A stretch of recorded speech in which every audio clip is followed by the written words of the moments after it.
Alors, petite leçon du jour, quelle est la différence entre l'expansion et l'extension de votre business? L'extension, c'est lorsque vous avez un business, un produit, un service, une offre, un restaurant, une application, etc. Et que vous voulez, par extension, agrandir votre business. Donc, grandir votre business, la croissance par extension. C'est un peu comme la croissance organique. C'est-à-dire qu'on va, à partir de la même entreprise, augmenter son offre.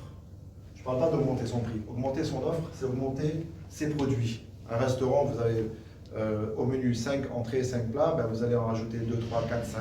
Vous allez rajouter des produits, des recettes au menu. L'extension aussi, c'est augmenter sa zone de chalandise par communication. Vous allez communiquer, faire de la pub. Vous ciblez la communication, par exemple, au centre-ville, ben vous décidez d'attirer des clients qui viennent de plus loin. Donc, par extension, vous allez élargir votre champ de communication en espérant toucher une nouvelle clientèle ou peut-être répondre à un besoin de votre clientèle. C'est une stratégie qui est un peu sensible parce qu'elle demande des ressources. Or, vous êtes, par exemple, vous êtes plafonné, donc vous n'avez plus, en termes de ressources financières, vous n'êtes plus aussi solide qu'avant et vous allez chercher de nouveaux clients, ce qu'on appelle l'acquisition de nouveaux clients. Or, l'acquisition de clients, c'est très coûteux. Ça prend du temps, ça prend des ressources et ça prend surtout de l'argent.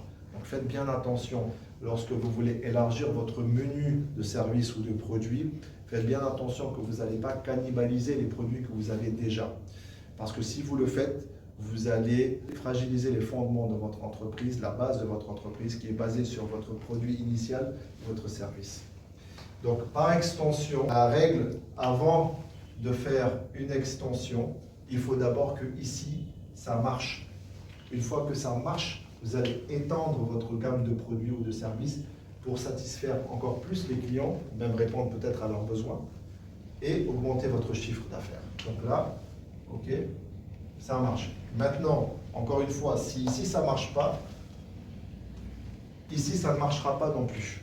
C'est impossible, ça ne marche pas comme ça. C'est une règle vraiment qui est universelle. Ça ne marchera pas. Si votre produit de base, votre offre de lancement, votre produit initial, votre produit phare, qui est censé être phare, ne fonctionne pas ou ne fonctionne plus, ce n'est pas en créant un autre produit qu'il va marcher. Vous devez travailler sur ce produit-là, travailler sur votre système, travailler sur votre communication, sur votre finance, vos procédures, aller chercher les informations, demander au client qu'est-ce qui ne va pas, pourquoi est-ce qu'il ne vient plus, pourquoi est-ce qu'il ne revient plus, etc. Même si la concurrence s'installe, ça peut toucher votre chiffre d'affaires, votre clientèle, ça peut être aussi une réponse. Comment réagir à la concurrence? Il ne faut pas oublier que les premiers sont toujours les leaders, même si vous êtes copié, vous ne serez jamais égalé. À partir du moment où vous êtes tout le temps dans le mouvement d'aller en avant, c'est-à-dire d'améliorer les choses. Ne vous asseyez pas sur vos lauriers, ne vous contentez pas de votre réussite. Le succès n'est jamais vraiment atteint. Le succès, en fait, se poursuit en permanence. Et pour se poursuivre, il faut tout le temps être en mouvement. Okay? Il faut tout le temps essayer d'apporter plus que ce qu'on offre. Okay? Donnez pas 100%, donnez 110, 120% à chaque fois. Vous ne vous tromperez jamais d'en faire plus que pas assez. Donc ça, c'est la croissance par extension. La croissance par expansion, qui est pour moi la meilleure et la plus intelligente, c'est vous avez un business, un concept, un produit qui marche. Au lieu de d'élargir l'offre, vous allez le dupliquer. Vous allez créer la même enseigne, le même produit, le même service sur de nouveaux marchés, sur de nouveaux territoires, sur peut-être une nouvelle catégorie de clientèle. D'accord? En modifiant peut-être quelques paramètres, mais c'est le principe de la franchise, par exemple. Lorsqu'on a un restaurant qui marche, on ne va pas rajouter des menus, des recettes. Une fois que le restaurant marche, d'ailleurs, il faut d'abord, encore une fois, comme ici, il faut d'abord que le premier concept marche avant de le dupliquer.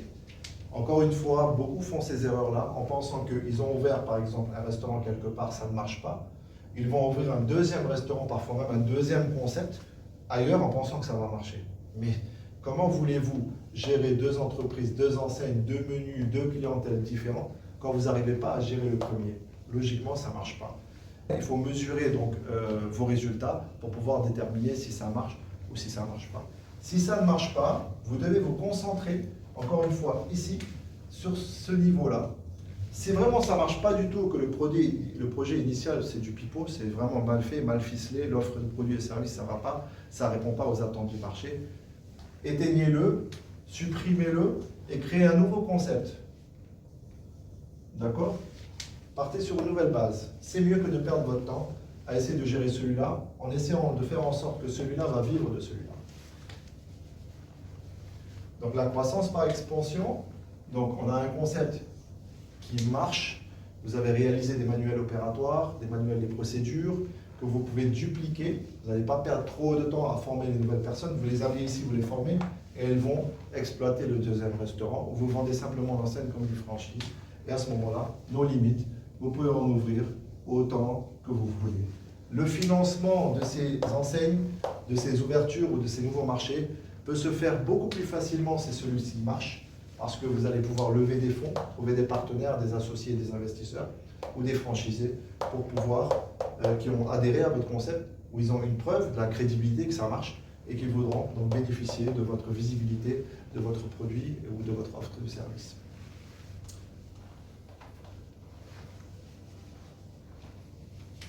Donc 1, 2, 3, ok. Donc la croissance par expansion, c'est lorsque vous avez un business model, un modèle qui marche, et vous le dupliquez sur de nouveaux marchés ou sur le même territoire, mais sur de nouveaux territoires. Malheureusement, ceux qui ont un business qui marche et qui ne le développent pas, au bout de 3 à 10 ans, avec la concurrence qui s'installe, parce que dès que quelque chose marche, vous êtes sûr que beaucoup vont vous copier. Avec la concurrence qui s'installe, ils vont vous voler des parts de marché.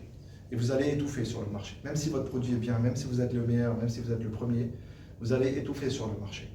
Parce qu'il y a une règle aussi qui est très importante qu'il ne faut pas oublier, notez-le bien quelque part. Ce n'est pas celui qui a le meilleur produit qui a du succès ou qui est le leader sur le marché. Celui qui restera le leader sur le marché, c'est celui qui est le plus visible. Donc pour ça, il faut être partout. Il faut être partout virtuellement, dans les réseaux sociaux, il faut que les gens parlent de vous, il faut que les gens vous entendent. Et il faut être partout physiquement. Il faut être partout, c'est-à-dire il faut être accessible, il faut que votre produit et votre service soient rapidement accessibles aux clients. Ça ne sert à rien de vous voir si on n'a pas accès à vos produits. Okay? Donc si vous avez un seul point de vente, un seul produit qui fonctionne, au bout de certaines années, très rapidement, vous allez vous faire attraper par la concurrence. Même si vous êtes le leader, vous êtes le meilleur en termes de produits et de services, les gens, vous garderez toujours votre clientèle fidèle, mais vous aurez du mal à acquérir de nouveaux clients. Et qu'est-ce qui fait durer dans le temps un business? C'est des nouveaux clients. Il faut tout le temps des nouveaux clients. Il faut garder les anciens, les fidéliser. Okay? Mais comment voulez-vous les fidéliser s'il y a de nouveaux concurrents qui viennent sur le marché? À coup sûr, ils vont essayer le nouveau produit ou les services, ils reviendront chez vous. Mais combien vont revenir? Est-ce que vous avez ces mesures-là? Est-ce que vous avez ces chiffres? Est-ce que vous êtes honnête avec eux? Est-ce que vous leur parlez en toute transparence? Est-ce que vous les appelez pour avoir un retour? Allô, salut, ça fait longtemps que tu m'as plus acheté ce produit, que tu m'as plus fait de réservation. Qu'est-ce qui se passe d'habitude à la même année, au même moment, au même jour, tu viens manger chez moi? Pourquoi est-ce que tu n'es pas venu cette fois? Essayez d'avoir ces informations. D'accord? Donc, tout ça pour dire quoi, encore une fois? Que tout ce qui ne se développe pas est amené à disparaître. Si vous ne vous développez pas, que ce soit de cette manière ou de cette manière, vous serez amené de toute façon à disparaître parce que le marché va trop vite. Les nouvelles technologies, les nouveaux modes de consommation, les tendances, les habitudes, la concurrence, l'inflation, il y a 1000 facteurs qui font que si vous ne vous développez pas, vous serez amené à disparaître. L'avantage dans ce cas-là, c'est que si un restaurant, par exemple, fait défaut, il y a un problème dans cette région, dans ce territoire, ben vous avez encore du cash qui vient de ces trois-là. Donc qu'est-ce que vous risquez? C'est dans la multiplication, c'est en élargissant votre offre, dans la diversification que vous réduisez les risques. C'est comme dans l'investissement. Dans ce cas-là, les risques sont plus élevés parce qu'on parle de la même entité, mais si elle est installée sur des bases solides, on minimise les risques parce que c'est difficile de détruire une réputation comme Coca-Cola, comme McDonald's. C'est très difficile de détruire un empire familial, une entreprise familiale comme Hermès, comme Chanel, du jour au lendemain. Donc ça, c'est un business model qui va demander beaucoup de temps, beaucoup d'énergie, mais ça marche ce n'est pas la même stratégie que celle-là, où vous allez développer plusieurs entités dans des différents territoires pour atteindre une clientèle dans différentes zones et qui va permettre de générer à la fin un gros chiffre d'affaires. Alors qu'ici, une seule entité va déterminer, va vous apporter ce chiffre d'affaires, ou en tout cas, ses revenus. Donc, croissance par extension, croissance par expansion, ça fait partie des plans et de la stratégie que vous devez déterminer dès le début. Même si vous êtes à un point donné, vous avez 3, 4, 5 ans d'expérience dans votre business, vous stagnez, ben remettez les pendules à l'heure, remettez les starters à zéro, posez-vous les bonnes questions. Quel est le plan? Quelle est la stratégie? Quels sont les objectifs? Quelles sont les ressources? Quelles sont les actions? Et comment je vais croître? Par extension ou par expansion dans ma stratégie? Parce que lorsque vous voulez vous développer en franchise, ce n'est pas la même stratégie que vous voulez développer par extension. D'accord? Donc voilà, c'était la petite parenthèse du jour. Pour info, envoyez-moi vos commentaires. Si je peux vous aider, si je peux répondre à vos questions, je le ferai avec grand plaisir. Et je vous dis à très bientôt. Ciao, ciao.